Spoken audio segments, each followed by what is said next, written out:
Okay, welcome to the podcast, Joel. It's nice to have you. My pleasure, man. Thanks for having me. Yeah. I think usually I ask people like, what's your backstory? What's all the context? But I think today I just want to just dive right into it if that's cool with you. Yeah, man. Sounds great. Yeah. And then if you want backstory on Joel for everyone listening, I'll put some links in the description that will link to information about him. So yeah, we were talking about before we hit record on um healing and emotional work. So I think maybe that's a good place to start in, and then wherever it goes. So what let's we were talking about how we see a very disconnect between the spiritual and the scientific circles, right? So you see very healing, like healing is everything, self-love, just self-love that'll solve all your problems type, or like this very like spirituality is the only way type of mindset. And then you also see that in the scientific communities where it's like, scientific research and like being in a lab, like stuff we learn in the lab is the end all be all. If we create this drug, it'll solve some psychological neurochemical imbalance and that will solve all your psychological problems. So we were talking about balancing that. So I was wondering if you want to speak about that, whatever was arising as I was talking about that. I'd love to hear your thoughts. Absolutely. Well, it relates to this concept of all or nothing thinking and getting wedded to one way. And from what I understand, that's actually an indicator of past traumatic experience is getting locked into black and white thinking, either or thinking. And I think when we heal, we start seeing the world in a more open way, in a more playful and curious way. And we don't get locked in to one scientific or spiritual, right? Left brain or right brain. Um, Objective or subjective, head, heart, right? What we want to do is merge the yin and the yang, to walk the tightrope, to walk that little curve that separates the yin and the yang, and say yes and include all of these ways of thinking in a comprehensive manner. So to say only be spiritual and just love yourself and just tune into your heart. Well, what does that mean in an objective scientific way? Let's be curious and then let's merge these two. So something like healing past traumatic experience, I think I need to dive more into the research here, but from what I've gathered, it's pretty clear. There's neurological processes at play when you do meditation work and revisiting past experiences and processing emotions. Say you have a traumatic experience at age 8, and you learned at that age to cope and suppress the feelings of overwhelm and sadness and frustration. You didn't express those. Okay, so you need to release that energy. I mean, what does that mean to release the energy when you go ahead and cry and you let that energy out? Is that just some esoteric spiritual emotional fluff? Not No. just, right? The key word is it's not just that, right? It's like it's emotional, it's spiritual, it's ineffable, right? It's also there's something going on just physically in the body if you that can be measured by science. Maybe we don't know exactly what that is, but when we use our capacity for reason, we can see that everything has cause and effect. So there's the nervous system is evolving and growing and healing or modifying, maybe is a scientific word, right? Or you're creating new synapses, new connections between nerves when you start to replace past beliefs, right? Right? You might have a past belief based on childhood experience that it's not safe to speak your mind. Oh, and then as you heal, you realize, oh, that's this wounded part. and integrate that in. And I realize it is safe to speak my mind. And now I'm creating this new neurological connection, this new belief system, right? So this is all to say that we can kind of have this open mindset and see the world in through a variety of lenses and merge this sort of objective or subjective and head and the heart. Yeah, absolutely. What's coming up is like as we heal, we take less and less this all or nothing type of mindset. And what was coming up for me is it's got to be something relating to like we don't feel the need to judge, to blame, like all these emotions. Like the healing work is processing these emotions that are behind the, like thinking I'm better than other, like pride or like you're wrong, I hate this, I'm fearful of this thing. So as we heal, there's got to be something there of we're getting rid of a lot of the baseline emotions that cause this external manifestation, these actions, these however these actions are, where these coming from. They're coming from some of these emotions that we're in the process of healing, right? And something that came up too while you were talking is we see, like you said, all right brain or left brain, all this way or that way. It's very There's this very intricate balance that you were getting at there. And what I've seen is that like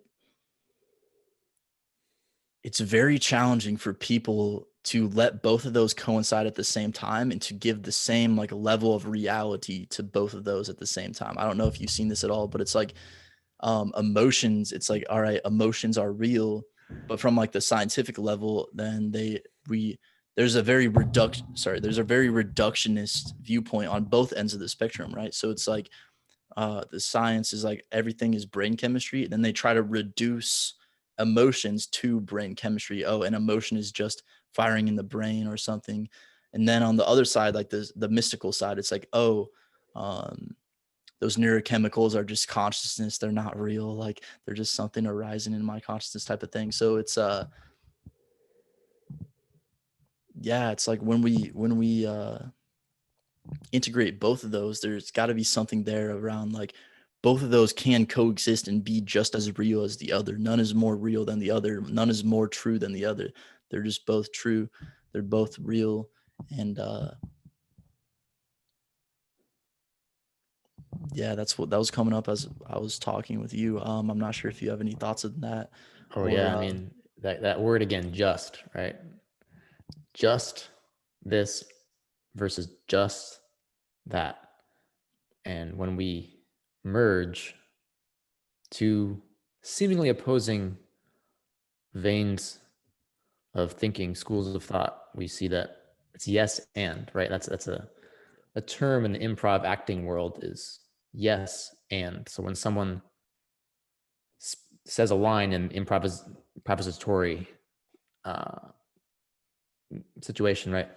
You want to take a yes and mindset so that you work off of whatever that person says to continue the scene's development rather than, oh no, I wasn't expecting you to do that. So no, we're not going to do that. And then the scene's energy dies. So yes and is saying there is truth in whatever perspective you're bringing. The question is, where is that truth? And of course, we want to also be skeptical, right? That's why I love philosophy. What is philosophy? It's the love of wisdom. And it's so fun to play these games of merging openness with skepticism, right? also It's yin walking a and yang. tightrope. Yin yang, yeah. Merge, be simultaneously open minded and skeptical, right? Aristotle said the mark of an educated mind is one who is willing to entertain an idea without accepting it. So it's a really fun way to live. And I'm smiling right now because I just get a lot of joy out of playing with ideas. And I wish that upon every soul on our planet is the joy of philosophy and seeing these concepts as valuable rather than rejecting. But I think it goes back to childhood in terms of kind of what you alluded to is this this argumentative state of right versus wrong. This way is the one way. And if I let go of that, then I will somehow be wrong. And then my entire self is going to be washed away. We attach our identities to the ideas. This is why ideology is so dangerous and so strong and pervasive in our culture. Yep, yep. People are attached to ideas for their identity rather than keeping your identity small and playing with all ideas and not labeling yourself a certain ideology. Or so yeah, we learn, like I'm thinking about like a typical fight or whatever argument between two siblings, right? And no one wants to give in that they're correct, that they're incorrect about a certain topic. And it's like, hold on, let's just see the value in each side. And so I think there's a lot of fear.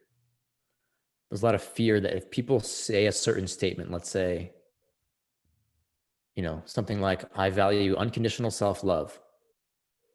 There's almost like a fear in any statement like that. Oh, I now need to qualify that by saying, oh, but I also believe in science. I don't know. I'm not sure where I'm going with that particular example, but something like unconditional self-love gets a critical eye from the skeptics, and in terms of, oh, well, if you can't just love yourself, that's a woo-woo. Well, let's think about another way, like unconditional love in relationships. Oh, well, you can't unconditionally love another person. Maybe yourself, but unconditionally love another person? No, because what if they harm you? There needs to be conditions. Right. So there's a response to a statement like unconditional love in all relationships. Oh, but, yes, but, right? We want to have this but response to things rather than, what do you mean by that? How could that be true? In what situation is that true? In what way do you mean that? Right. So we get in this part of us comes up that says, no, I must refute that statement. I must refute that statement. Otherwise, like the entirety of my entire self will be like absolved by that, the potential connotations of that. Does that make sense? Yeah, that makes absolute sense. It's like the need to be defensive. It's just what I've noticed is it's so challenging. So it's like we're talking about this stuff. It's not easy to like just start coming at things from that perspective of yes and. It takes a lot of work. So that's something that I've been thinking about. It's like, all right, how do I approach things from this perspective of yes and, or of seeing the partial truth in everything and not feeling like I need to defend myself whenever a new idea arises. So it's what I've been thinking about is how do we build that muscle? So that it's a muscle. So how do we build that muscle of seeing things from that epistemological lens? Yeah, it is a muscle we need to flex. And it's a great example is when you see something pithy on social media, it's easy to say yes, but, because it's short. And so there's not context to the statement, right? So, like, what's an example?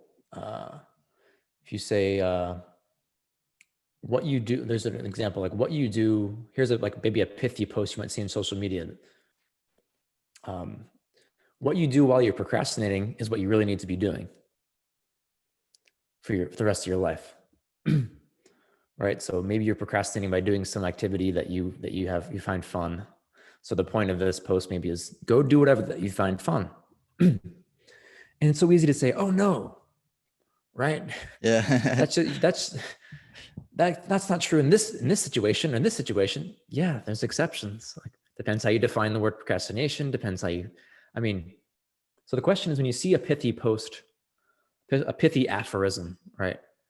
Like, how you do anything is how you do everything. I love that aphorism. Yeah.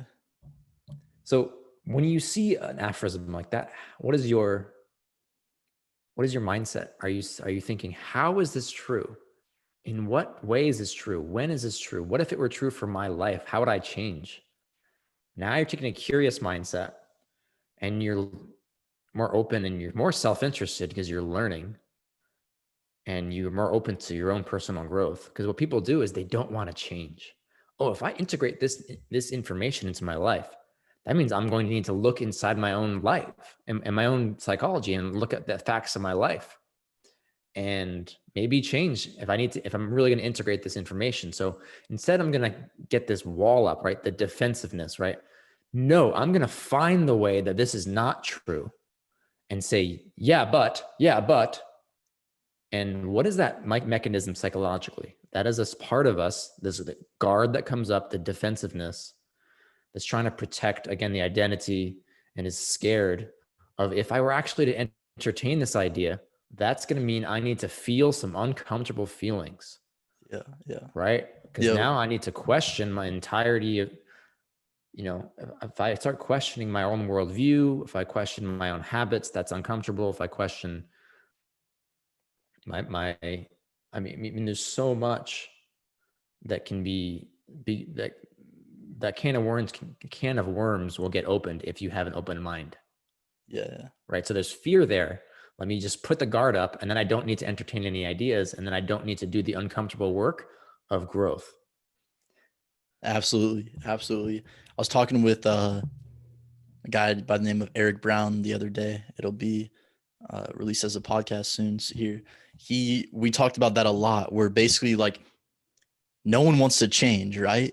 Because change, like, it's basically failing is easy, like change, like success is not. And I mean, obviously, like people know that, but like on the level of if you're successful, everything in your life changes. So if you really consider an idea and then change your sense of identity because of that idea, that's painful. You have to change. Like, change is, it's so painful because you're losing senses of your identity. So what I was what was coming up as you were talking about that was the growth versus the fixed mindset, right? So um, when we have this fixed mindset, it's always like protective and defensive of like, I need to just defend wherever however I currently view the world. I need to defend this current position. Otherwise, if I consider someone else's ideas, then I'm wrong and that hurts my identity, right? And there's this really interesting idea of what if we can attach our identity onto the process of change itself, or like what if we can attach our identity onto this growth minded, like always saying yes and right. So it's uh it's possible. I don't think very many people see that it's possible. And what I started noticing is like you can attach your identity or to like less of the surface level stuff and more of the like higher order stuff, if that makes sense. Like we can attach our identity onto things that change less. So like it is possible to attach our identity onto a growth mindset of constant change and see ourselves as something that is constantly changing, not as someone that has XYZ ideas and positions and needs to identify with myself in XYZ way, live in XYZ country.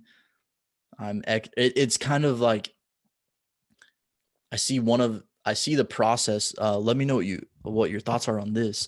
I see the process as like it's like kind of spiritual in nature, where we're releasing our attachments of these external identities, and we're putting who we actually are on this background awareness of all those things, which is like very spiritual in nature. But by doing that, it's very practical because we can then take a more growth mindset towards all these ideas and actually embody this um, yes and mindset, or this I will consider every single idea, or the quote that you just mentioned.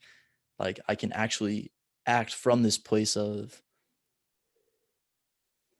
Abundance. being, yeah, be abundance and being open-minded and skeptical at the same time.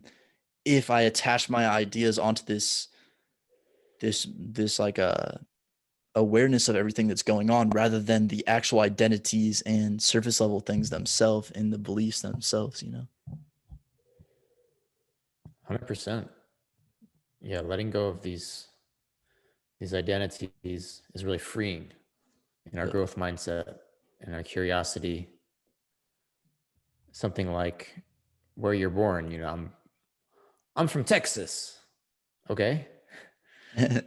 So you identify with this, potentially this part of you at least identifies with this particular cultural nuance, right? Or beliefs or habits or tribe, right? The reason it's so hard to grow is because we let go of our relationships oftentimes when others around us are not growing. So we want to stay in our comfort zones. So we get a need for connection met, get a need for belonging, get a need for comfort by staying. I'm just going to do what everyone else does in terms of the people with whom I grew up, right? My identity is I'm from this state, from this country. This is how I was raised, right? Yeah. That's a common point. Well, I was raised this way, therefore I believe that. Well, that's not very philosophically grounded, is it? No. It's not appealing to reason there. So, but there's a need that's trying to get met for those connection needs oftentimes. So I think that's kind of the back part of our brain that's the less evolved, the older part of our brain, that amygdala, that brain stem that just wants the tribe. It's really fascinating that read this past summer. Read that book Tribe by Sebastian Junger, and really um, validated some of the suspicions that I had about this concept. So it's programmed into our biology, and it's much older than the front part of our brain, our neocortex. That's the higher consciousness, right? Yeah. So it's really easy to I'm just going to latch onto my group, this identity, and it feels good. Feels good because that back part of the brain has now that connection and support and comfort to be part of a tribe. So the question is, as we evolve, can we have our connection needs met and our honesty needs met and our consciousness needs met and our curiosity and our self-esteem? So letting go of these identities is really, and these a group think basically, is really freeing in terms of philosophy and in personal growth and that playful growth mindset.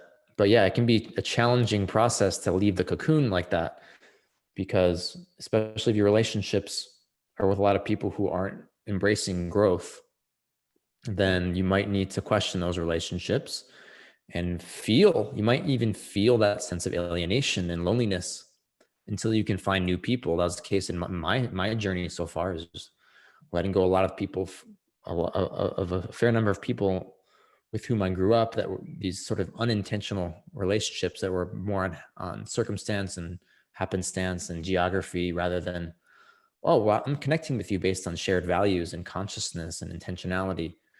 Um, so it's a difficult to leave that cocoon and peel off that Band-Aid, right? But then the rewards can be really just amazing when you start uncovering your truest self, the truest self that wants to question, right? We're born curious creatures, but the tribal back part of the brain wants to like squelch this curious mindset in order to stay safe.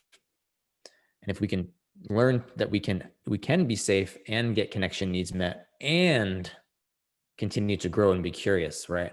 That's where the beauty is, where we get that yes and mindset. I love that. I love that. Just I think I can't remember who this quote is by, but there's a quote like I the process is hurling yourself into the abyss and then realizing it's a feather bed. Something like that, where it's like, Huh. yeah, it's because it's challenging, but if you do hurl yourself into the abyss of like self honesty and really like doing this stuff, you realize you can make connections in this space. You can support all your needs, but at the beginning, because you, like you said, you initially, the first step is going into a more alienation because you have to let go of a lot of stuff. you can't see, like, it's hard to have enough foresight, you know. I definitely didn't either. I've struggled with this a lot of like have enough foresight to see, all right, if I let go of this person, and if I follow more true, if I'm more honest with myself, and it's not like, all right, I'm gonna let go of this person and now my life will be better because I'm not aligned with them. It's like, all right, well, like how can I take action towards that more aligned, more close to who I actually am, part of myself, so that I actually do end up making connections in the space, or like those needs are met, because it's not just like everything will happen. I'm not really sure how I was going with that, but It's analogous to something like minimalism, right? In the realm of objects and possessions. yeah, When you learn to let go of things that you might feel sentimental attachment to. I mean, this is completely analogous to relationships, and relationships is part of the minimalism philosophy. But to say, wow, I'm attached to this object that I've had since I was 6. And so it's sentimental, but is it really bringing me value right now? Does it really have purpose in my life, or is it just kind of stuck here? yeah, And then when you can, again, take off that Band-Aid and say, you know what, I'm going to donate this or sell this or discard this. And then you have more space in your life. This is the beauty of minimalism and letting go of these objects. It's a really emotional experience oftentimes, especially with these sentimental objects. And sentimental. it's the same with friendships, right? If we're like, oh, I'm going to keep in touch with this person just because I grew up with them. Well, are you really gaining value and joy? And how is that person potentially blocking you just from time and energy standpoint from an even better existence, which is connecting to somebody else, right? If I were right now, if I were like feeling this sense of obligation to talk to somebody right now, Ethan, instead of you, right? I can't have this podcast because I got to go get lunch with this other person. I'm too busy, just out of obligation, right?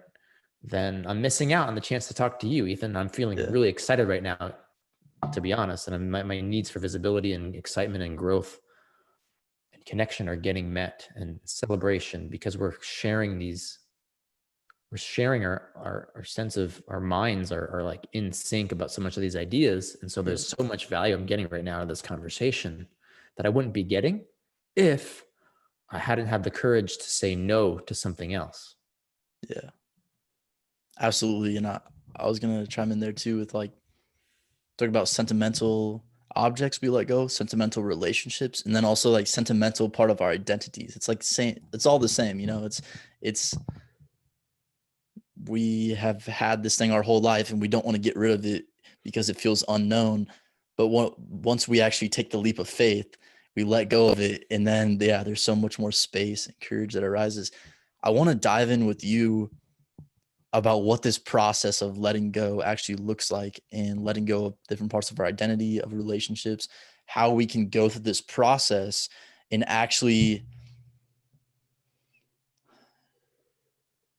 trust the process enough and have enough foresight to be able to actually follow through with it, you know, because a lot of times it's like, all right, this is a cool process. I'm going to try it out. Oh, that didn't work for me. I'm going to go back to my old way of being. And so I think it takes a lot of foresight and trust and like visioning of seeing, all right, if I actually follow this process, follow through with it, it's going to lead to a lot more space in my life, a lot better existence, like you said. So um, I'd love to hear some of your thoughts on personally how you have gone through that process and how you have practiced acceptance and letting go, or whatever other process that you found most helpful. I'd love to hear about it. Yeah. Yeah. I mean, baby steps has been really helpful for me, where you build a little momentum with a little small celebration, a little win, a little taste of that freedom by asserting yourself in a relationship, and or even just saying, you know what, I'm not going to call this person on their birthday because I'm not feeling excited. If I'm being honest with myself, this relationship is based on unconscious momentum or unintentionality or obligation. You know what, I don't have an obligation to anybody. I have the right to exist, as Nathaniel Brandon said, and I don't owe anybody anything, and I am not on this planet to live up to anyone else's expectations. So I'm going to respect myself first and say, what do I really want to do? Right. The fourth pillar of self-esteem, as outlined by Nathaniel Branden, is self-assertiveness. Mhm. It's that he defines that simply as saying yes when you want to say yes and no when you want to say no. And being honest with what that means to you. Do I really want to call this person on their birthday? Okay. If I'm being honest, I'm not feeling excited about that. It's not bringing me joy. It's not sparking joy. I'm doing this to maybe avoid some guilt, right? If I'm being honest with that, then I kind of untangle all that stuff. And then you say, you know what? I'm not going to. Maybe I'm going to give this, at least for temporarily, maybe just experiment. I'm going to give some space to this relationship and not call them in this obligatory way. And then you realize, now I have some more time in my day because I'm not putting 2 hours into this phone call. And I'm not feeling the sense of draining feeling of having talked to somebody I don't really want to talk to. Oh, now I have more energy.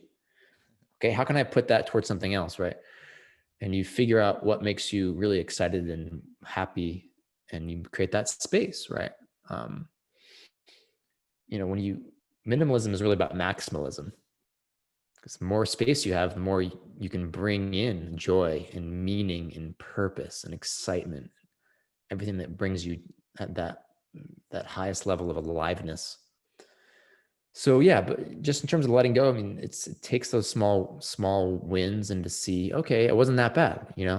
I let go of this sweatshirt. I thought I liked it, but I don't really wear it, and it's just kind of like nagging me in my closet.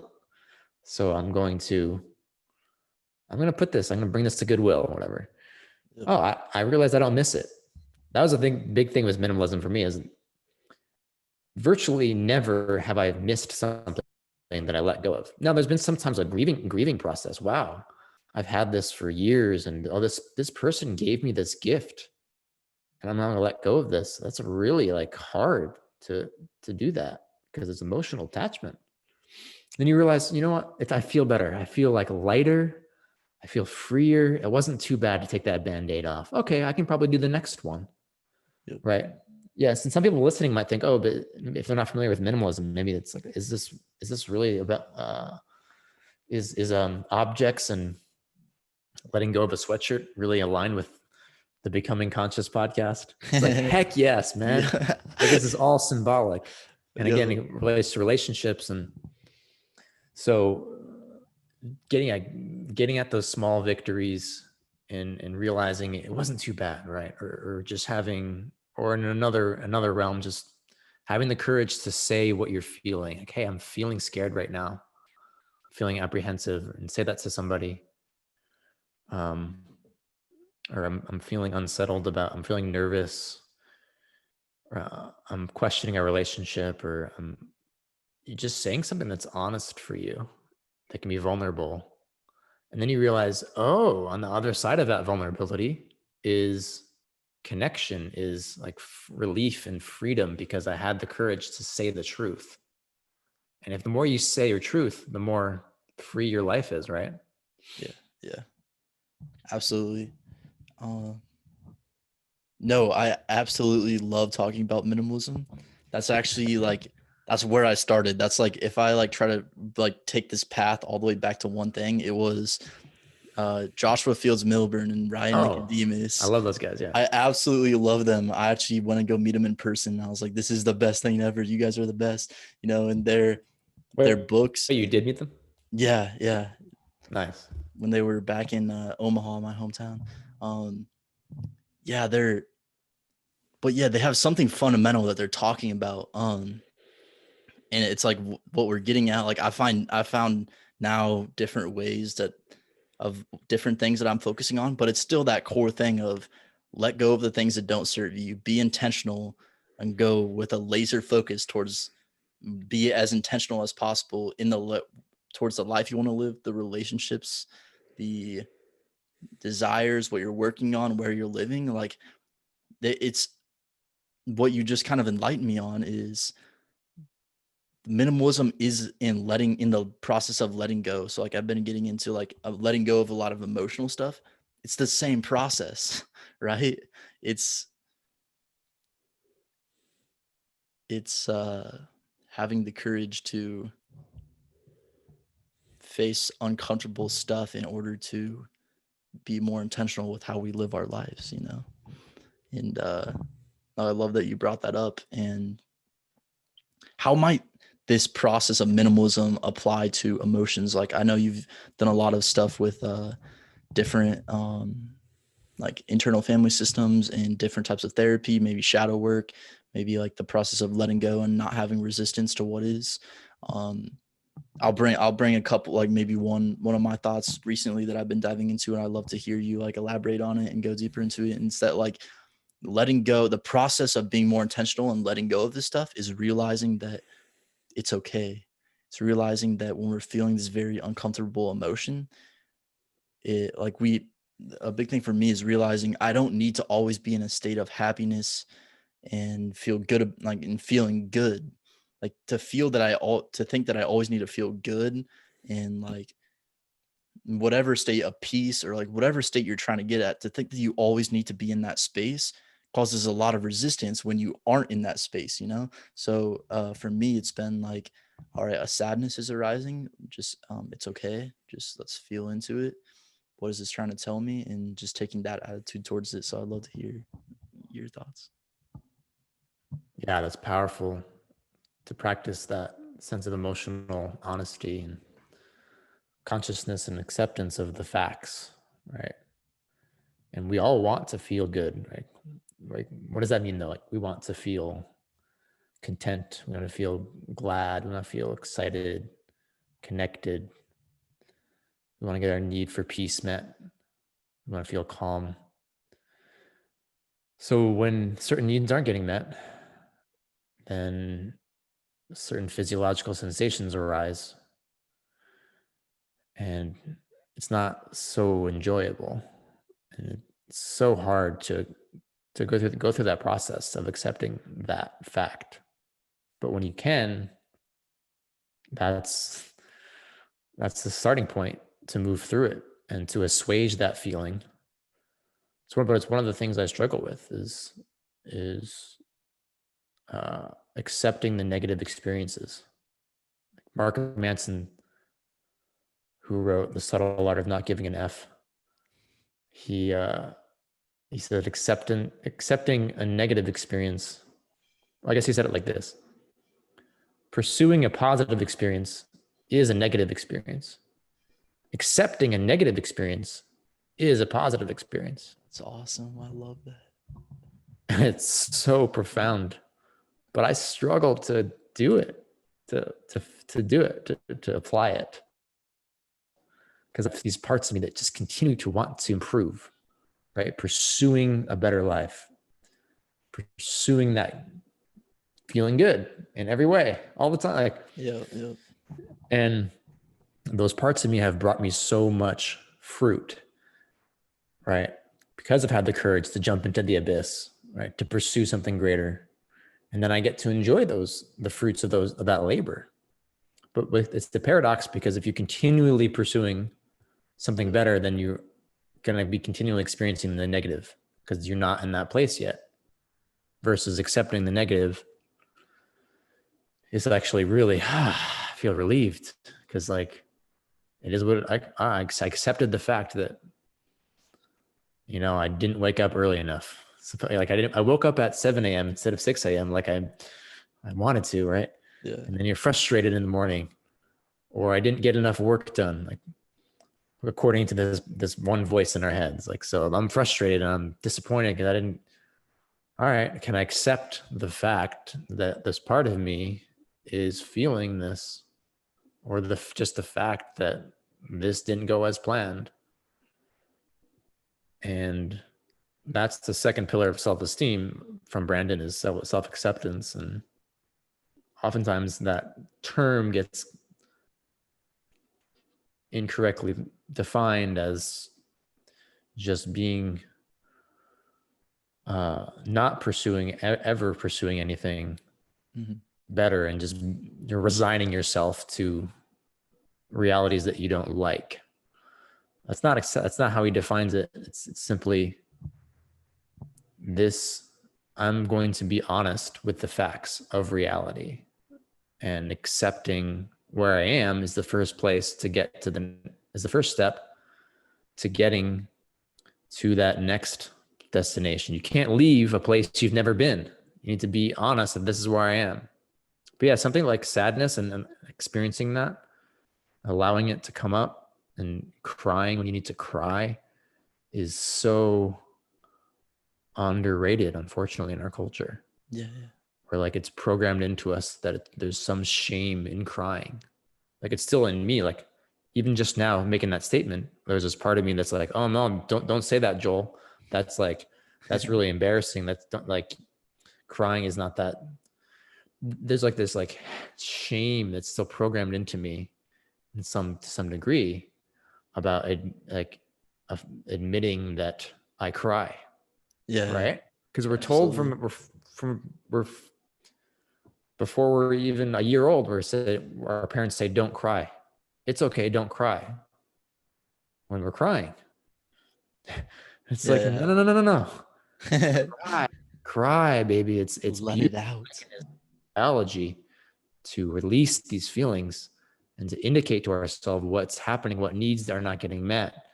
And we want to be in congruence with our emotional landscape, right? That's why that movie Inside Out, that Disney Pixar movie Inside Out, have you seen that? Yep, yep. So powerful, right? And you just feel the sadness, you're now, you actually feel like an endorphin release afterwards. It's a good feeling when you're honest with what you're actually feeling. So Yeah, absolutely. I totally hear you there. And it's like what was coming up is, as you said, like I feel some shame in talking about crying. It's like it's got to go back to what we talked about earlier, like the tribal drive. It's like my whole tribe tells me that crying is bad. I just realized that crying is a very transformative and healing process for myself, but I still have this tribal like voice in my head, or this like feeling like I need to, if I go away from the group and say that crying is good, then it's like, yeah, oh, I'm pushing against everything that I've been told in my group, everything. Yeah. And absolutely any type of emotional release, like crying probably being the most, like the one that comes to mind most easily, but literally any type of emotional release is absolutely amazing. Like I I feel that a lot too. So like I'll just feel like an emotional release wanting to come up, right? And then like it won't come up because I'm like, this isn't like, there's so much shame and guilt around it. Like, oh, it's people think, well, I'm super weird if they're gonna hear me crying, or if like I'll be fear of being judged if I am like, because I like live with some roommates, so it's like, oh, I can't like just let it all out because then they're gonna hear it all. It's just like there's so much shame and guilt around it as a culture, which is very sad because you probably felt the same thing. But yeah, you said like endorphins come after you cry. Some of the most beautiful experiences I've ever had in my life have been after crying. Like I feel like I always talk about like online, just like accessing that state of awe, of curiosity, of deep like self-love. And like that's, I've talked about how when I'm in that state is when I feel like I have the most answers. It's like when I feel like I understand the most about life is when I'm in that state of deep awe and like wordless, like there's no words to describe it. I access that state most easily after crying or through crying. And it's like by not crying we're like covering up and like blocking ourselves from a lot of these, the fruits of life.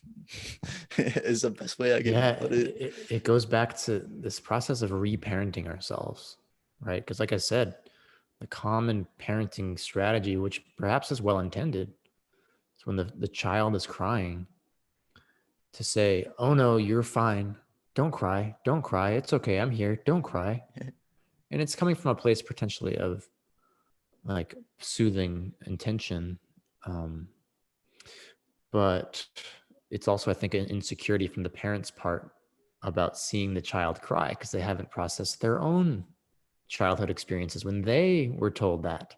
Yep, yep. So this is why this is the real work. I like to say the real work is processing these things and reparenting our child self within us, our inner child, you know. So saying it is okay to cry, and I love you unconditionally, like talking to yourself like that, talking to the child within who wants to express these emotions. And it can be helpful to see that as a separate part of yourself, right? That's the internal family systems therapy modality, which I cannot recommend highly enough. To see that when you're crying, there's no need to have shame, because it's not you. What is shame? Shame is you aren't enough. You are wrong. You are bad as a human. And one way to like, an antidote to that is to say, when you're crying, it's not you, it's a part of you who's feeling upset and sad. Yeah. And when you can observe that part from this capital S self, then you see, that's what we talk about when people say your relationship to yourself. What does that mean? There's only one self, isn't there? No. To capital S self, your highest, wisest, true self, watching the parts of yourself and communicating. So when I cry now, I'm fairly able at this point to get into that place of observation. Wow, I'm crying right now. This needs to come out. And I try to tell myself, like, I love you unconditionally. I love you. It's okay to cry. It's okay to cry. Yep. And that's simply the act of reparenting, right? That's Mhm. likely what our parents didn't tell us, because their parents didn't tell them that. And Yeah.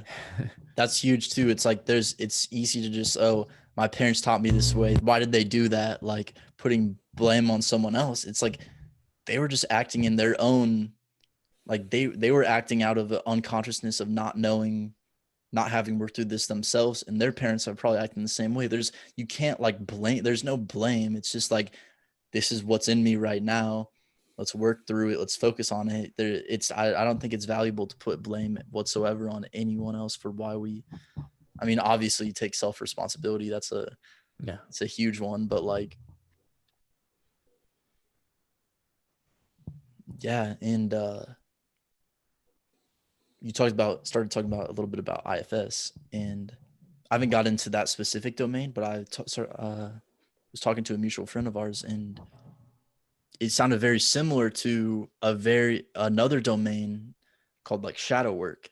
So shadow work and IFS sound very similar, at least the type of shadow work that I was doing. So there's this method by Ken Wilber called the 3-2-1 method.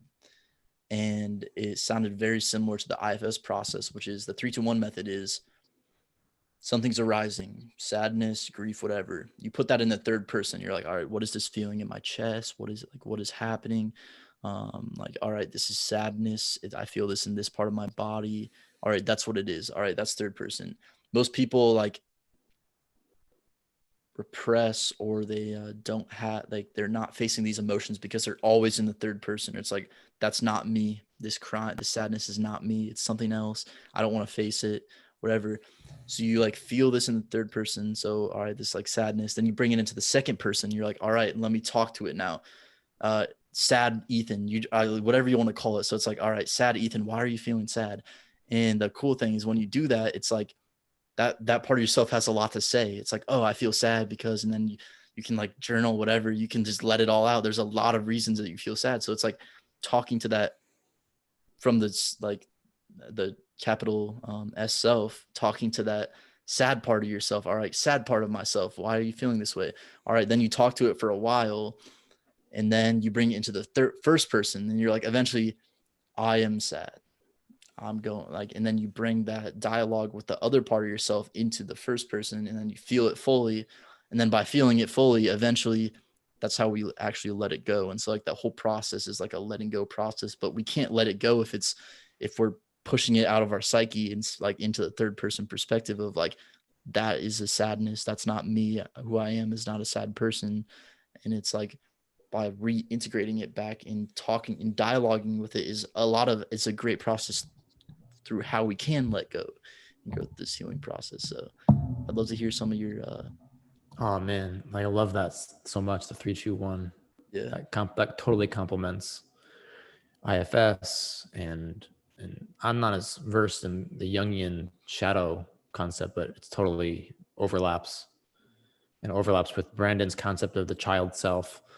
And again, all these angles are speaking the same truth in different vernacular. But it's really helpful to have different ways to say things and different colors, different lenses to see the same dynamics. So, I mean, and it relates perfectly to that movie Inside Out. And anyone who hasn't seen that, I highly recommend it. And that's a great reference point for the internal family systems model, where there's these 5 characters inside. So for those of you anyone listening who hasn't seen it, it's 11-year-old girl is the main character in this Pixar movie. But within inside of her head are 5 more characters, and they're joy, sadness, disgust, fear, and what's the other one? Grumpy? I don't know. But maybe anger, joy, sadness, disgust, fear, and anger. Yeah. Joy, sadness, disgust, fear, anger. Yeah. I think those are the 5. I think so too. That's just 5 characters, but some people would say there's more than that. Absolutely. Definitely. I think there are more subpersonalities. But what happens is when she finally cries at the end and sadness finally experiences, I guess I'm spoiling the movie, but it's just so metaphorically powerful. Like she finally, the girl, the 11-year-old girl, Riley, finally cries at the end. And it's the way that that's portrayed inside her head from these 5 characters is the sadness character like touches, there's like this headquarters in her mind, and they have like these different controls and like joysticks and things, buttons to push, and and like I think she kind of like sadness finally like puts this particular memory into this particular slot on this headquarters, and allows the feeling to actually be felt, right? So there's this sort of synergy of kind of what you alluded to with integration, right? 3, 2, 1. You finally have the last step is that part of you integrates with you. And now you are experiencing that sadness as one with that part. And that is the process of healing. That is the process of integration. And it's, wow, that's the real work. Like it almost gets me choked up, man, because like that's the way we have world peace in this planet right there is individuals one by one having the courage to do that work and healing these parts that are fragmented from our true self, from our highest self.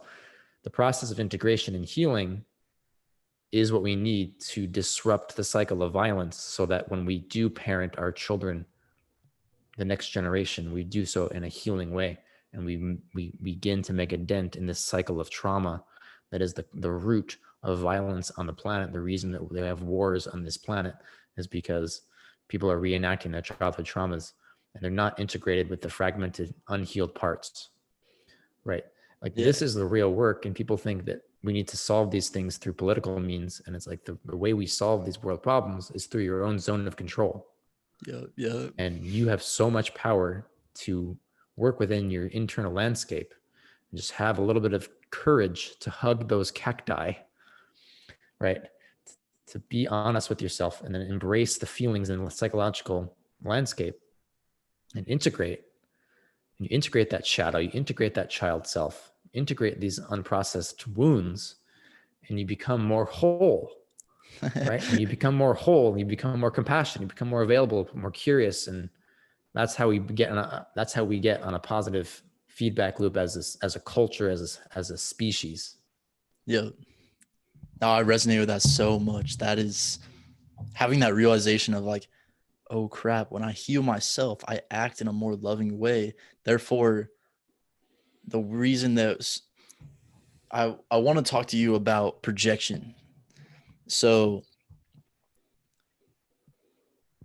there I've talked to many different people, and it sounds like there's this, the more I read about projection, it sounds like what I'm learning is that 99.9% of what you see, anger, all of the external negative stuff going on in the world, 99.9% I'm starting to believe is all projection of inner smallness and of inner trauma and of all these different parts we haven't integrated. So it's like when I was talking to you about earlier about how like a lot of the ways that we're trying to solve the core problems of humanity, I'm starting to see them very surface level. And I'm like, I didn't have a good way to explain it earlier, but I think that's what it is by trying to focus on all these external ways of solving these problems, we're not even getting close to the root, because the root of the problem is that we're all projecting our own inner shit onto the world, and we're trying to solve all that stuff we're projecting without solving the core emotional distress that's causing it, you know? Yeah. And it can be disappointing that most people aren't thinking that way. Yeah. And then that right there is another opportunity to heal a projection. I'm realizing, like, I do have this part of me that feels frustrated and disappointed because the vast majority of our culture is not aware of this, is not aware that we need to quit hacking at the branches and we need to turn inward, which is within the control of every single human on this planet, is the capacity to engage your volition and do the inner work.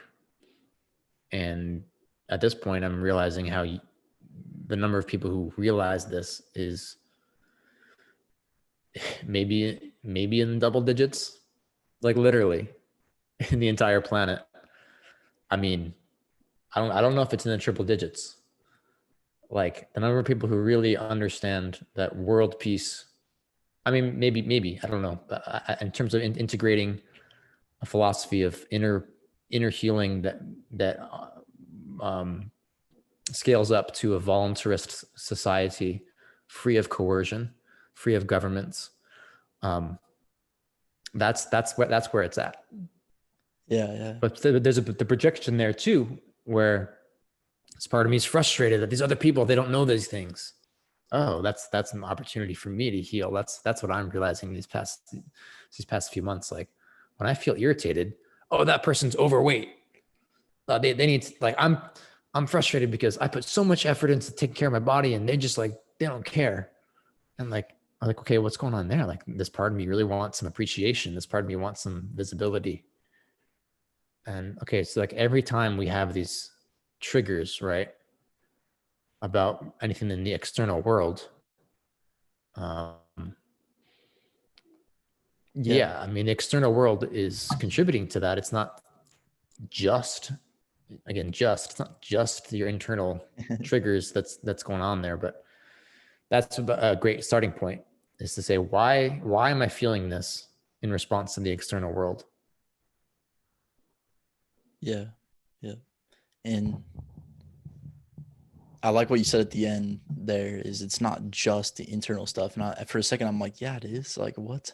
But I think that made me think of like the internal stuff is like the root of the problem, but the external stuff, it's also like it's like a feedback loop, right? So it's like the external stuff is also causing a lot more people to experience more trauma, because so it's, I don't know, it's like a circle. Chicken and the Uh, egg. It's both. Yeah. yeah, yeah. And it goes both ways. And um, something that I wanted to talk about was, because I've been experiencing this a lot lately, exactly what you just said, feeling like everyone needs to understand this stuff, or feeling like irritated because it's like, I want you to understand that your all these things are projections. I want to help you get at the root of the problem because I see you striking at the branches. And that's also I'm starting to realize a stance of like pride. There's a lot of pride there of like, I understand this, the root of the problem, and you don't. I want you to understand it.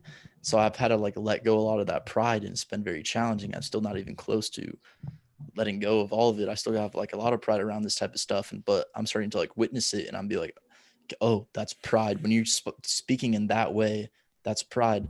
And so what I've been thinking about is how do we not act from this place of like pride or whatever irritation of like people need to understand this stuff right now type of stuff, but how do we actually create change in other people that may help them discover what we're talking about for themselves? Because ultimately they're never going to understand it if you just try to make them understand it. Ultimately they have to discover it themselves, right?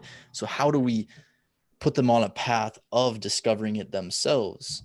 And the closest thing I've got to that is like unconditional empathy and like love for the other person. It's like when I can love the person exactly as they are, where they're at, that is like a healing process in and of itself, because it's like you're holding it.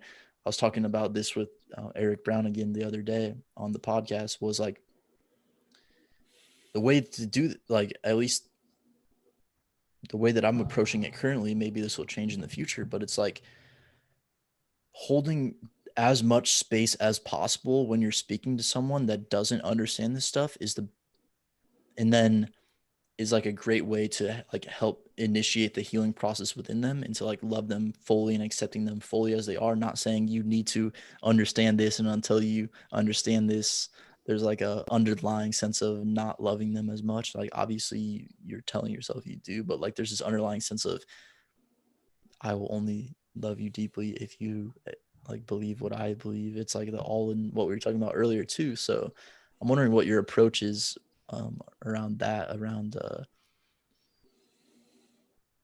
enacting change in other people, but not doing it forcefully and from a prideful position. Yeah, that's an area that has been not a strong point for me in terms of persuasion in a conversation with someone who's not on this path. And my default strategy has been to not engage with people and to simply live my life and connect with people who are on that path and go where I'm celebrated, not where I'm tolerated, kind of thing. Yeah. But I mean, I love what you're saying about empathy for every human, no matter where they're at. And I'm starting to move towards this territory more of just compassion for all humans, even the ones who are doing all of the destruction, Hey, yo. all the coercion, the violence in the world. Okay, what's going on for them? Because once upon a time, that person was a newborn baby. What happened since then? You Yeah. know, can we have compassion for the child self It's, and all humans? And so it's something that I continue to grow. I think I've had the fortune of a couple of psychedelic experiences for the first time this year, and that's been enormous and opening up like that world of compassion and clarity to see that everyone's trying to get the same needs met, even if they're failing to do that. But every action is in pursuit of a human need. And if you can get into that space and not project your frustrations onto them. That's the other thing. Like when I'm frustrated that someone else doesn't believe something or they're not, again, it just goes back to I need to heal this part in myself. So I'm realizing I just need to keep on doing the self works, continue to look inside. And the more I do that, the greater impact I'll have on other people. mhm. Absolutely. There's this quote by Ram Dass: the best thing I can do for you is to work on myself, type of thing. And originally it sounded egotistical to me, and then eventually I'm like, the best thing I can do for other people is to work on myself, not in like a sense of trying to be as successful as possible, but work on myself as in like heal all the unhealed stuff that if I were to talk, like that's the best thing that sometimes you can do for other people is just, yeah, focus on yourself. And But that's that's selfish, you see, Ethan. That's selfish. So then. that's what's unfortunate about the cultural mores is that working on yourself is seen as not thinking about other people. Yep, yep. And so again, it goes back to all or nothing thinking. What we need is yes and both combined, not selfish, not self-sacrificial, but actually both. Both, yeah. Self-interest at the highest state is incorporating in the interests of other people. Mhm. Self-fullness. So Marshall Rosenberg, who created nonviolent communication, called it. It's like selfishness is just thinking about your own needs. Selflessness is thinking only about other people's needs. And self-fullness is incorporating the needs of everybody. And but it's like, I but love it's that. sort of like a play on words, because like the most selfish thing you can do is also incorporate other people's needs. So um yeah, but it's hard because a lot of people don't necessarily appreciate that. They don't appreciate that, like, oh, you're just in your self-improvement land, Joel. Yeah. I'm over here trying to help people. I'm over here trying to like really help poor people, and you're just like working on. Working on It's like yourself. I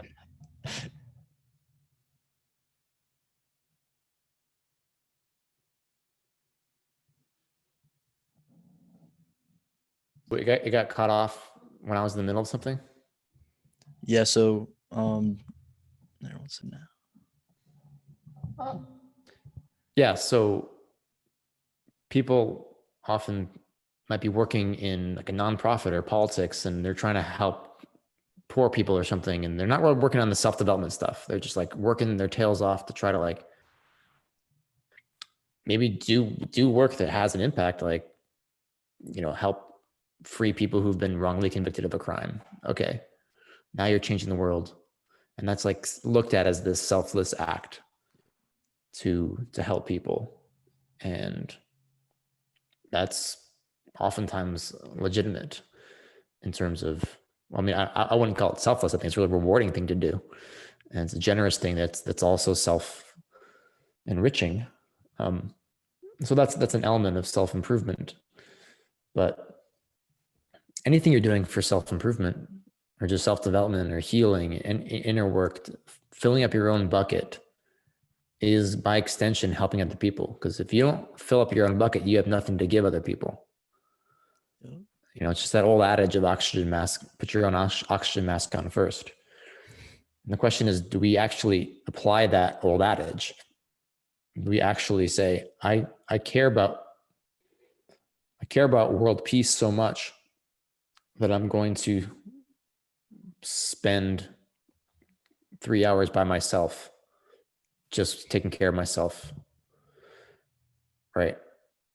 Because when you fill up that own bucket, you can really have so much to give, and that's what I'm finding, and that's what I'm realizing that I need to continue to do. Is just the more I can continue to prioritize my own empowerment, the more I can be available to other people, whether that's physical health, psychological health, financial health, right? Eliminating toxic situations, just feeling more free, be so free that you can be available time wise, psychologically wise, financially wise, to give to other people, and to feel a sense of groundedness in your own skin so that you can provide compassion to other people. Absolutely, absolutely. It's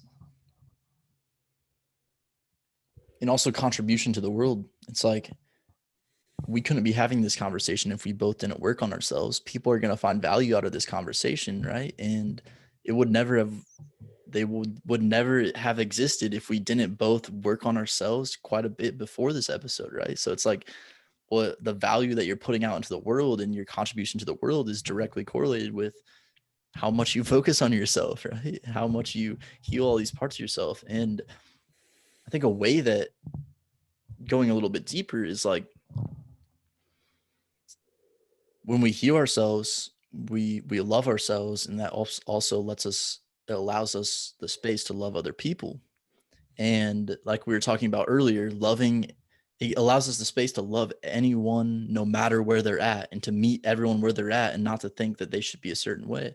So I was reading this book, Letting Go by David Hawkins recently, and he touches on this that like well people go like people use example and tend to go like the farthest that you can go, like love Adolf, even love Adolf Hitler's type of stuff. But it has a morsel of truth in it, in that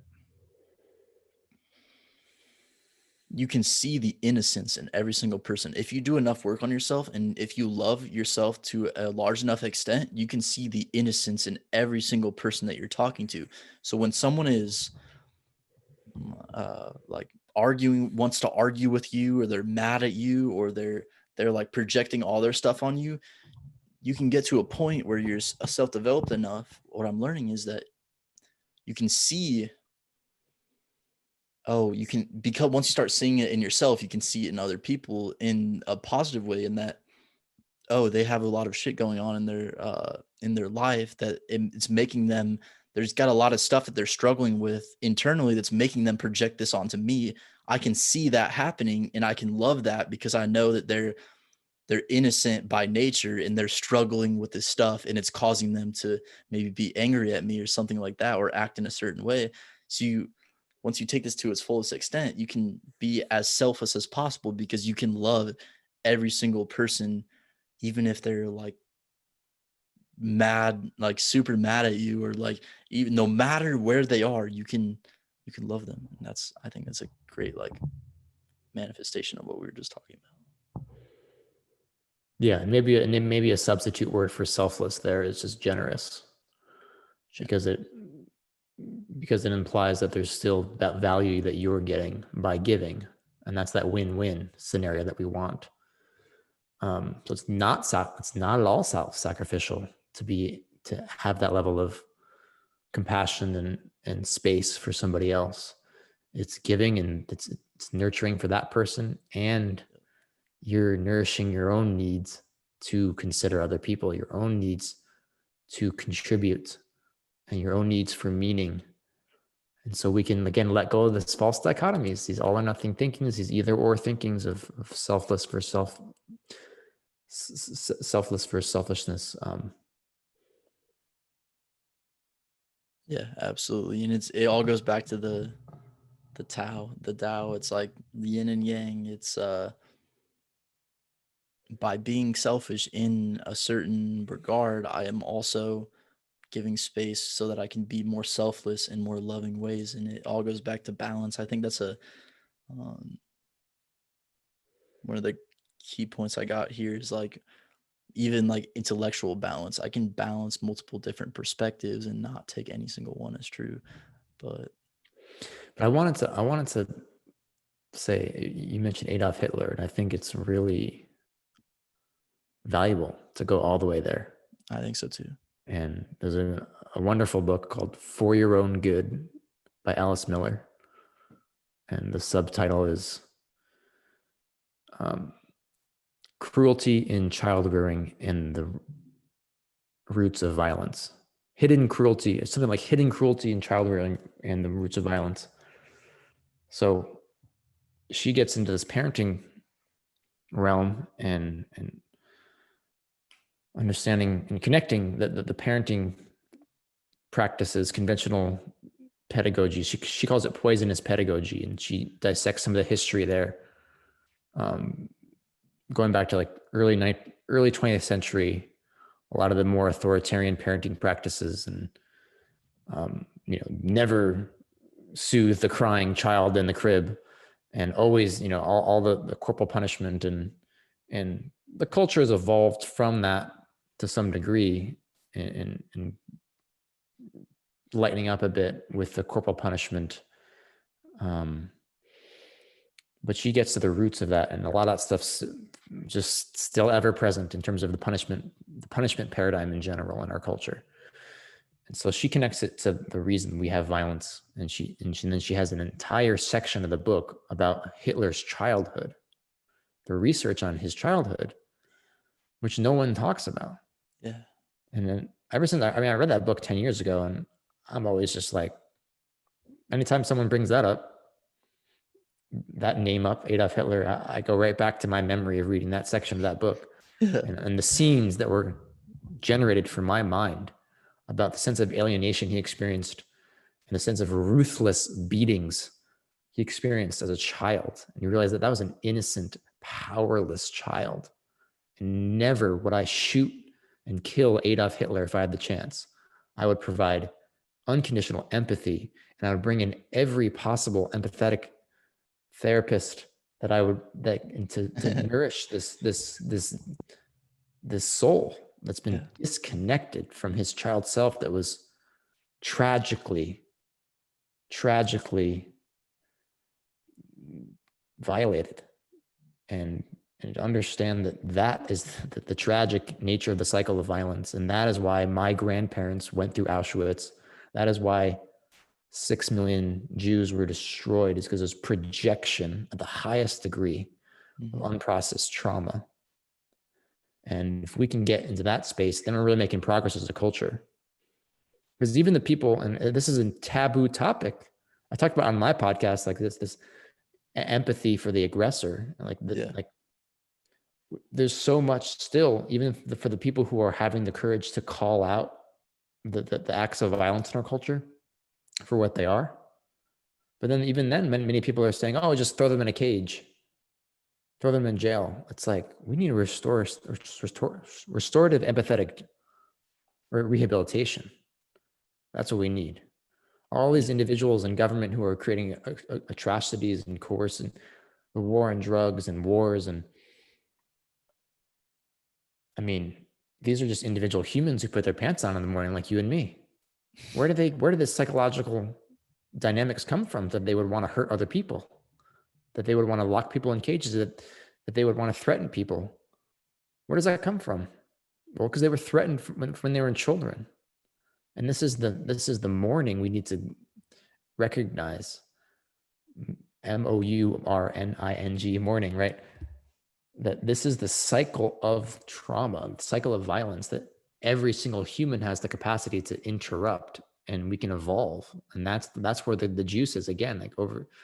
And you mentioned earlier, like the self work we've done is enabling this conversation, and like the power of that ripple effect. Like, man, you work on yourself, and then you parent your children. If you have kids, you parent your Yeah. kids better, Yep. peacefully parenting, and avoiding the punishment paradigm, and not projecting your stuff onto them.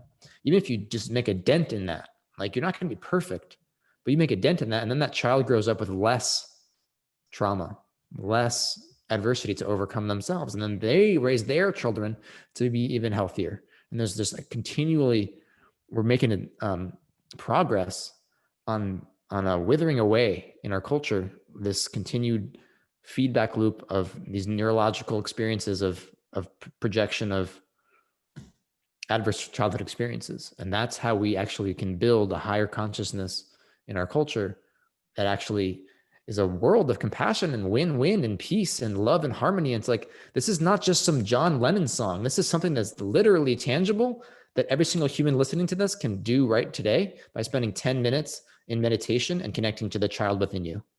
You just made a little bit of a dent, and you do that every single week. Even, like, just do 20 minutes of meditation a week. That's what I do. Like, Saturday mornings, 20 minutes of meditation, and I go into my psyche, and I let myself cry and revisit childhood experiences, and that compounds over time. And then you do that with like other journaling exercises, and you just keep on investing in yourself, and then you can move the species forward. So I know I've gone on a lot right there, but No, it's so powerful. And we were talking about Hitler, and like when I was talking about it, it's so taboo that I was like kind of trying to position it in the most light way possible. But no, the way you explained it is spot on. Like, when we can love every human being, even the aggressor, when we can love the aggressor, we can then love any human being, like, ever. It's like, it's it's such a radical viewpoint to many, but at the same time, it's like, it's not. It's just realizing that everyone is innocent at their core, and they're doing this because of some trauma that they had growing up. Like, that makes sense. Like, it's not that out of that's practical. Like, there's nothing too wild that we're saying here. It's just realizing that everyone acts out of trauma, and once you realize that, you can then show the same amount of love for the aggressor as friend. Like, that's how we get world peace. And like you said too, the compounding effect of this type of stuff, A lot of the things that I struggled with, and I still do, is like not seeing our work as valuable. So it's like, oh, like I'm just doing this. It's not going to have an effect on the 7 billion people in the world. And shifting that mindset from that to I'm literally reshaping the structure of the global psychology, or like the psyche, the global psyche, whatever you want to call it. I'm reshaping. Once we start viewing it in that lens, it's so powerful, because it's like, all right, if I spend an hour healing some part of myself, I'm going to spend the rest of my life, I'm not going to be um, projecting my trauma onto others because of that one thing that I just healed. I just healed a lifelong amount of projection that would have happened if I didn't heal that certain part of myself, And it's and I'm also, if I heal this part of myself, I'm also able to hold space for more compassionate, um, more compassion for myself, which also means more compassion for others. So when I'm healing these parts of myself, I'm literally reshaping the global consciousness around like unhealed trauma. And I'm literally healing global trauma in a sense, if you think about it that way, because I am literally, for the rest of my life, from that specific thing that I healed, whenever that comes up for the rest of my life, I will be acting from a place of compassion rather than projection. That is powerful to view it that way, rather than, oh, I'm just improving myself. Like I'm not going to have that much impact on others by Oh just yeah. improving myself a little bit. Yeah. And you're not impacting the world at once. The entire 7 billion people is not getting your message right now, Exactly. but you're operating within your zone of control, and that will compound. And like, yeah, healing those parts, there's so much power, even just I've found in how your countenance in the world, even if you're not speaking to anybody, but you're like you interact with a stranger and you're like comfortable in your own skin because of all the compassion work you've done, and you can genuinely be curious and open and present and listening to somebody, and maybe maybe they just need someone to hear them out, and you have the space to hear them out because you have a balance. And man, how much can that impact that person's day and that person's life? And you do that consistently. I think we underestimate those butterfly effects, Yeah, I was about to and we say that. underestimate our own power to generate those. So like, yeah, I mean, like the parenting stuff, like that's what, like, I don't have a kid yet, but I want to in the coming decade or so. And man, I've already laid myself a foundation doing the last 10 years of work. And if I keep doing it, I'll be in such a great place when I do have that child. And I'll still have stuff to work on, most likely, because there's a lot. But man, how much can I really be available to create a nourishing relationship with that child? And then be a Yeah. model, right? Like, be a model, be the change you wish to see in the world. Like, I believe that world peace starts with self. So I live it. I believe world peace starts with peaceful parenting and not in non-compulsory education. Like, Yep. Yep. um, just live out what you believe can be this change. And man, there's so much power in that. So much, so much. I was just about to bring it up, and then you said it, the butterfly effect. And it's very easy to think linearly, like, oh, I'm only some XYZ, like this number of people are listening to my podcast, therefore they're being affected, and then no one else is being affected, or something like that. And it's like, it's the butterfly effect. Like, I don't know what the second order effects of my actions are, and I will never know. Like, I can't understand what the second order effects of my actions are, but I can trust that by acting from a more compassion, by, like you said, like maybe someone just needs to be heard. They just have never been heard. They need to be heard. If I can build up enough compassion in myself to hold the space for someone, that's also going to heal them in certain aspects of their life. And then they're also going to act in ways that are more healed and less traumatic. And then that's going to heal someone else. And then someone else is going to act in a more compassionate way. So it's just like a ripple effect.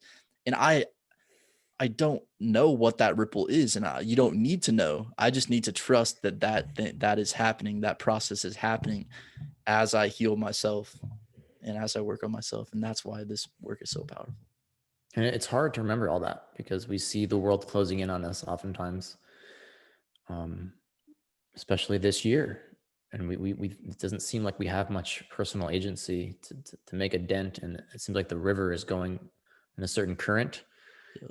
And by asserting ourselves as in this personal empowerment mindset, we're we're not we're trying to paddle upstream against that current. But think about how much we could be holding beacons of light for other people, and that could catch on. Like the few people who are really thinking about this, what if none of us existed? What if no one was doing this stuff? I don't know. We're like in a sense, we're like this. I think anyone who's doing healing work, trying to create world peace like this, like we're the hope for humanity. Because we're not going to create world peace without doing this inner work. We're not. I mean, we can. There's different elements of this culture that can change the world. You know, um, something like potentially cryptocurrency can change the economics and the freedom that people have, and lack of and independence from these centralized systems. But that's not a guarantee even. And Yeah. even no matter what's happening, and we're not going to have a peaceful world free of coercion unless we have inner peace, unless we have tangible inner compassion for self, and then we by extension offer that to other people. Yeah. So let's like anyone who's interested in this world, like in this realm, like let's take ownership and feel feel feel that sense of empowerment, and have a conviction about like, no, like this is a really meaningful pursuit, to have the conviction to not get sucked into the culture, but to say, I'm going to turn inward. I'm going to dedicate time and attention towards inner work, to not get sucked into the political or get sucked into social media, or just focusing on my own zone. Yeah, yeah. It's such a paradigm shift. Like it's cut such a 180 turn of thinking about it this way. And some people I've talked to, they get into this work once they realize subtly that technology isn't going to solve humanity's problems. So like I've talked to a couple of people, and it's like I got an X sector because I wanted to create a huge amount of change. I wanted to create the newest tech that was going to solve some of the world's problems. And then I realized that without the interchange, this tech isn't going to do jack squat, right? And it's like once you realize that this is what a couple of thoughts arose last Friday, or like things that I've been thinking about is like you have all these there's something I like to think about. You have all these like sci-fi novels, right? And it's like this is science fiction. This is what the world is going to look like in 200 years, and it's all based on technological innovation, right? And I'm like, what if a more advanced society is just more advanced, less trauma? Like, what if in 200 years we realize that technology isn't going to solve our problems? Are we going to still innovate technologically? Obviously, like we can still create great things, but realizing that's not the central innovation, what would it look like for a world that lives with 80% less trauma than we currently have today? Like, that's the future. Like, that is a innovative future that I see, not like one where we have flying cars and like all like a Yeah. hyperloop and all this stuff. Like, no, I see the like yeah, it's like all right, these things are great. These things are awesome. They're gonna help stop climate change given the current situation that we have. Like the Tesla, like Tesla's a huge example. SpaceX, like these things are cool. There's solving a lot of the problems as they are today because we can't heal the planet right away. It's a process, and like we need some solutions that are going to help like that's going on right now. And but then at the same time, if we get at the root of it, we can solve a lot of these problems by not having the stuff occurring because of them. And I mean, this is what we talked about for the last hour, so it's like I don't really need to add much context to that, but Well, no, it's a great point in terms of what does it mean for humans to evolve? yeah. Is it technology? Is it just inventing objects?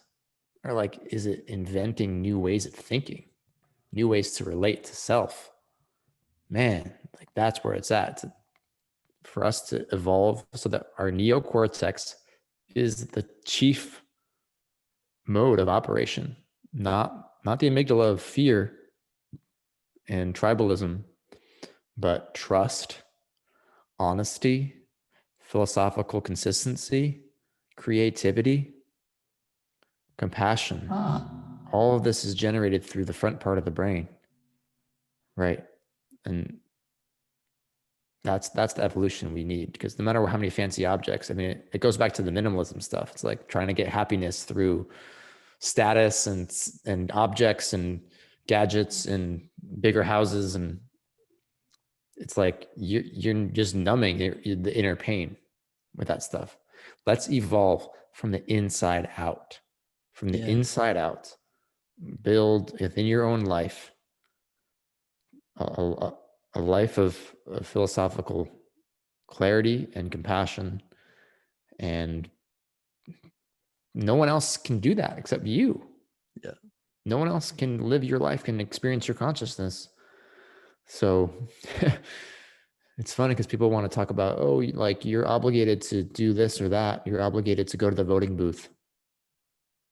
It's like, if there's any obligation, it's to do self-development.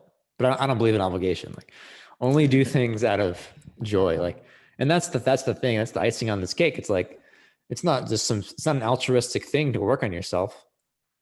Again, it's like it's nourishing your life and your happiness quotient. Yeah. Like, I love that term happiness quotient because it implies that happiness is multifactorial. And so the more you can meet various needs, the higher the happiness quotient, the greater joy you have. And that's a good enough reason right there. Forget the ripple effects, forget the butterfly effects and world peace. You know, like that's all intertwined as I see it, but in my own self-interest. But you're just going to feel more at peace because you're not, like, you do consistent journaling work and you get to know yourself rather than evade and deny and suppress parts of yourself. Your daily life is going to be more peaceful because you're being honest with what's happening inside of you, and you're not trying to escape and turn a blind eye and like numb with muffins and alcohol. Oh, that was so good. That was it's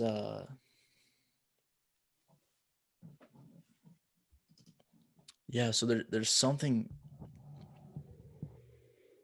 one thing that arose at the end there and I lost it, but something that the ways I like to think of it, all right, that's what it was.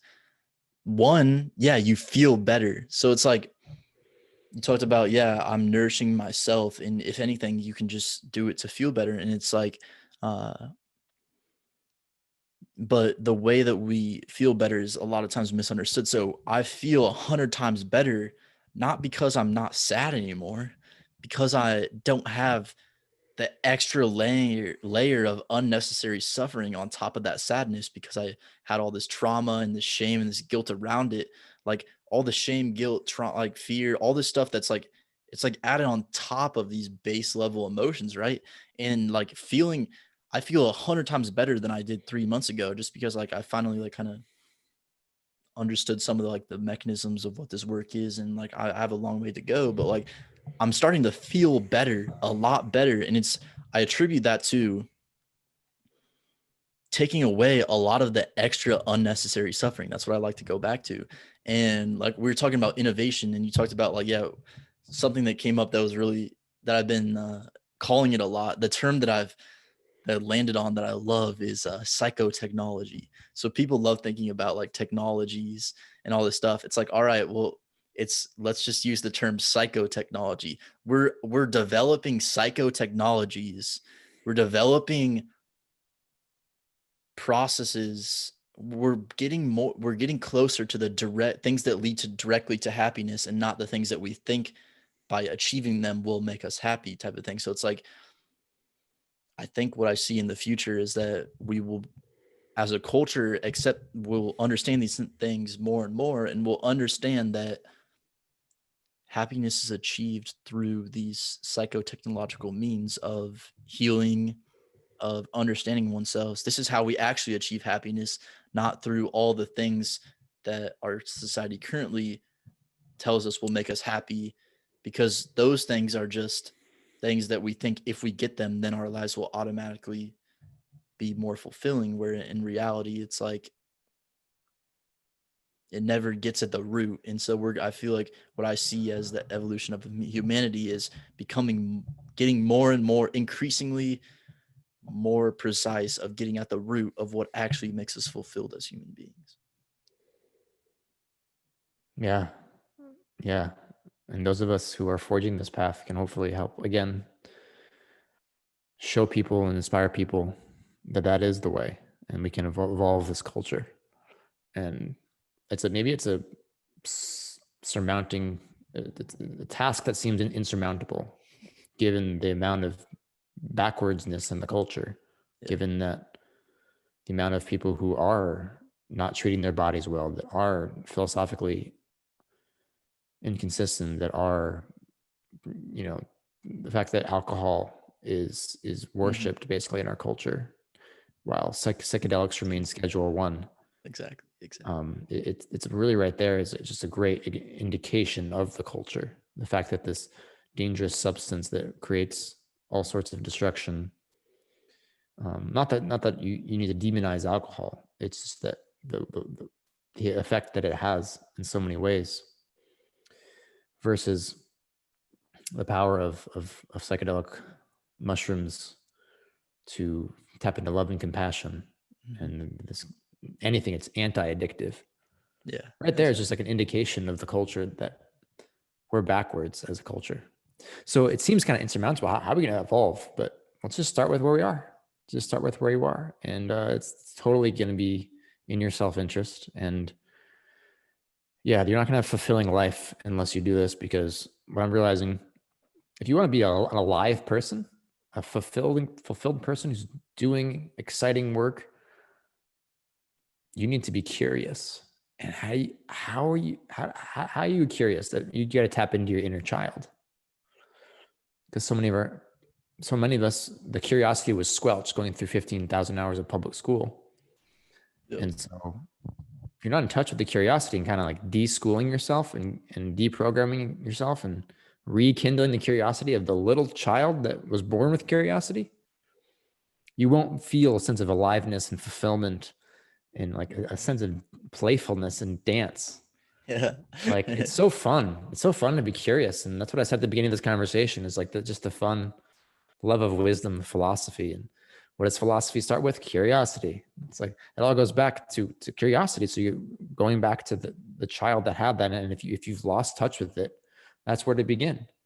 But everyone listening to this is obviously curious because they're listening to Becoming Conscious. Like, Yeah. but spread the good word through your own actions and inspire other people, and do what makes you come alive. Because ask not what the world needs, ask what makes you come alive, because the world needs people who have come alive, as Howard Thurman said. So I love that. That's so powerful. So powerful.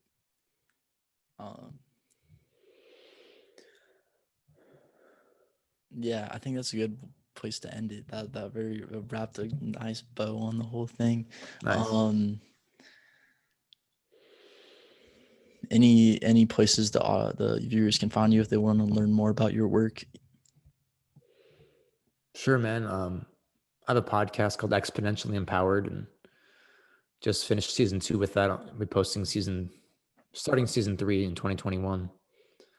But that's all about this exact realm we've been talking about of empowering your own sphere of control and watching those results compound exponentially. And there's so much potential we all have.